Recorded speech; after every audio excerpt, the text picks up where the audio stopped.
The reasons why a development bank of this kind is necessary are not very difficult to understand.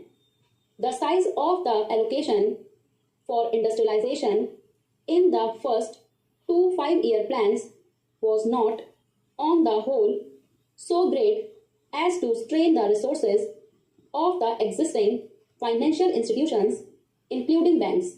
But latterly, the gaps in the present institutional framework for the provision of industrial credit, especially for medium and long term periods, have come to light. This, I think, was inevitable.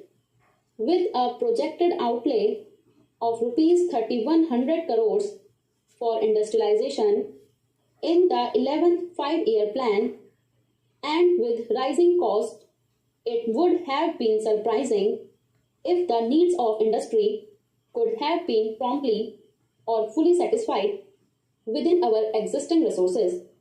As it is the establishment of a high powered agency which may be able to undertake residual responsibility or ultimately for promoting or accelerating industrial growth has become urgently necessary. I am not unmindful, sir, while I am saying this, of the effort which banks and other industrial finance corporations have been making to adapt themselves to the changes which are being brought about as a result of rapid industrialization. Bank advances this year, at the peak of the busy season, reached a record level, and nearly 60% of the advances are now granted for industrial purposes. In the case of the State Bank of India, which is our leading commercial bank, the figure, I believe, is even higher. 3/4 of the state bank's advances, I understand, are sanctioned to industrial units. Although there has been this notable change in the outlook of the banking system, and although we have been facilitating this change by providing liquidity or refinance to the banks, they will find it increasingly difficult to provide the additional resources. There are many other competing demands on the resources of the banking system, and banks have also some statutory obligations in the matter of maintaining a specified percentage of their resources in cash or approved investments. In any case, the ability of the commercial banking system to assist industry is dependent in the long run on an increase in deposits. While banks can and should try to help the industry, it will be unrealistic to think that in the existing phase of development, they can continue to carry the burden of financing industrial enterprises without any external aid or assistance.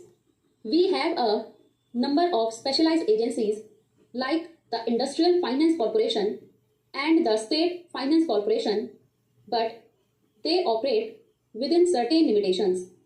Their capital or other resources are no longer adequate in relation to the total volume of the demand for long and medium term credit. The conditions in which or the security against which they can grant loans or other assistance are also rigid. Industrial units which need substantial capital of the order of more than 1 or 2 crores of rupees, or entrepreneurs planning for additions to capital or investment over a period of years, do not in many cases have the assurance that the existing agencies will be able to provide for these needs. In the existing conditions in which there is an acute shortage of capital in relation to demand, new enterprises which do not have the backing of the better known managing agency houses or the assistance of foreign collaborators are particularly likely to be affected. These enterprises, although they may be deserving, often tend to be overlooked or passed over in favor of other parties. We are envisaging the Industrial Development Bank as an institution designed to overcome these limitations and to accelerate the process of industrial growth. This new institution will be a wholly owned subsidiary of the Reserve Bank of India. It will be managed by a board consisting of the directors of the Central Board of the Reserve Bank. The bill provides that the Governor of the Reserve Bank will be the chairman of the Industrial Development Bank and that a deputy governor in the Reserve Bank to be specially appointed for this purpose will be the vice chairman.